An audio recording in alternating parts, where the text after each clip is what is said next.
Hey Glampers, welcome back to the channel.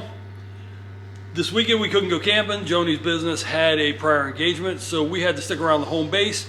We thought we'd come to you with a little bit of what do I need just to get started camping. So stick with us. Is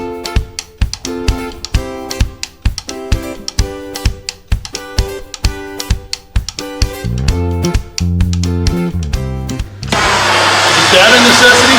No. But it is nice to have. This is a necessity, isn't it? This time of year, an electric blanket for you? Yeah. Yes. Are these a necessity? No. Is this a necessity? Yeah, that would be, you can't leave home without it. Can't leave home without it.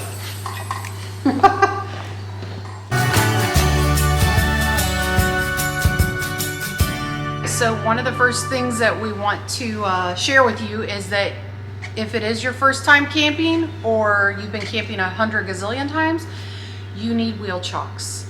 It is very important to have a wheel chock because there's not a lot of like level sites out there, so your camper can roll away. So we've actually experienced this recently where we took our grandkids camping. It was the Wapakoneta, and we got there and we actually left all of our wheel chocks at home.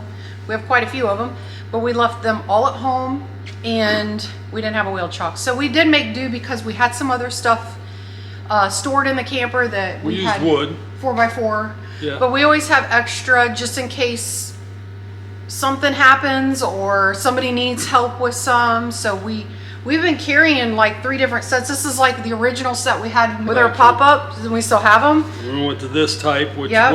didn't feel sturdy because you can see right here, Yeah. it's got a stress line. Yep. Then we went to this bad boy, which Yeah, it's like bigger than my face. I think it would stop a train.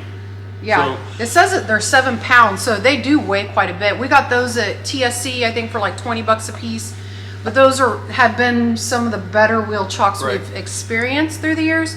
So but just to go on top of what she said, when we did forget them, the actual camper did roll backwards.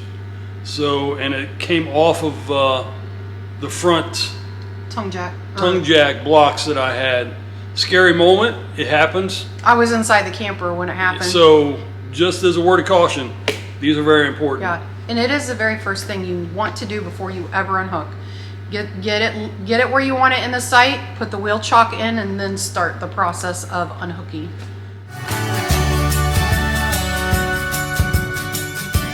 All right, Glampers, number 2 on my book of the things you need to start camping is these leveling blocks and a level.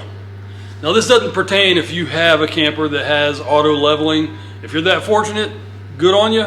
But with travel trailers, you don't usually have leveling or auto leveling. So we need these blocks because like Joni said in the last segment, 90% of these sites that we're running into just aren't level. You got to raise one side or the other. Now there are a lot of things you can get like Level Mate Pro.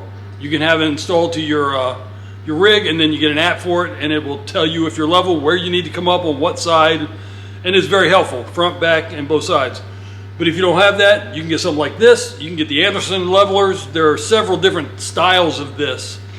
This will be important so you know if you're level, but being level is important for several reasons. But if you want your AC to run, the camper needs to be level. Your fridge, camper needs to be level. So it's very helpful to have.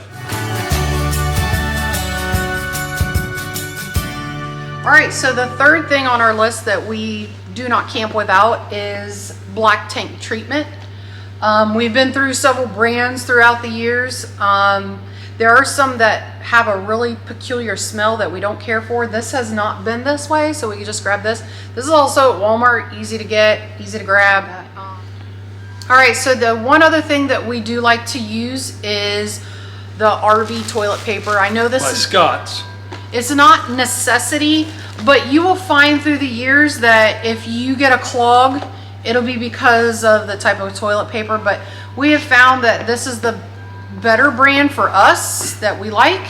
Yeah. We have done the Costco, we have done the Angel Soft, not a good idea. We've had to clean the tank out from the inside. That was not fun. So we've pretty much stuck with this and we haven't had any issues with it.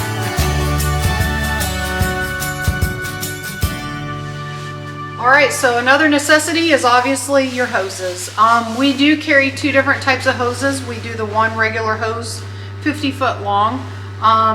You want to make sure the hose is for drinking. Yeah, it's good for drinking water. Right, and we don't really use our holding tank or the water that comes from the hookup. The hookup, just we don't drink out of it, so we actually carry our own gallon water or bottled water. So this is one of the hoses. This is called a zero hose. We actually like this. We've gone through several hoses 4 or 5 through different the years, hoses, yeah. but this has been our favorite hose so far. This thing is so easy when you're done camping to roll it back up, unlike what she's about to show you. Right, so this is what we use when we clean our black tank. We never mix them. We never use this with our regular hookup, but we only use this hose when we're spraying out our black tank at the end of our camping trip when we're ready to spray the tanks out. Yeah, so it's very important. If you'll notice, I keep the ends put together, not because I just don't want that nasty stuff in my garage. I don't want it Right. spewing out. Yeah. So I keep them together on both of them. Even this the clean water one, I keep together because water doesn't go well anywhere on a rig. So it's a good advice maybe to hook those up when you store them, so because you're never going to get all the water out of them unless you blow them out. So.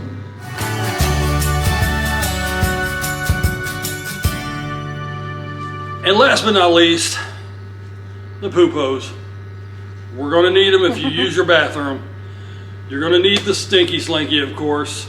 Maybe more than one, depending on, this is a short one, so I have 2. We had a third one that was really long. It kind of broke, so I want to replace it, but I have 2 just in case you can't reach.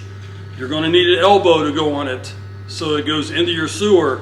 And then I use this elbow, it's clear, so I can see what's coming in and out of the hose. So when I'm flushing, I know when it's done because clear water will be coming through. Kind of important to know. And then I store it in a separate container that's locked inside the garage. So, and what goes along with the poop hose is one of these little, I don't even know what you call it. It's it grades the poop hose down to the flush. It's not a necessity. I would not say this is a necessity, but generally speaking, because most of these sites aren't perfectly level, sometimes your hose is going uphill to the drain. You're going to need something like this that's tapered. You can set the hose right down the center of it, and it creates a natural flow.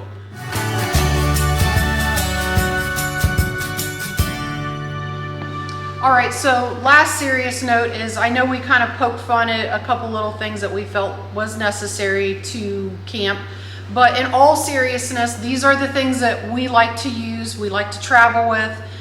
But we did want to share with you that just because we do it this way doesn't mean you have to do it this way, and that there is really no wrong way of doing this. And join us next week. We're going to check out this city campground in Lima, Ohio, and we're going to a wedding.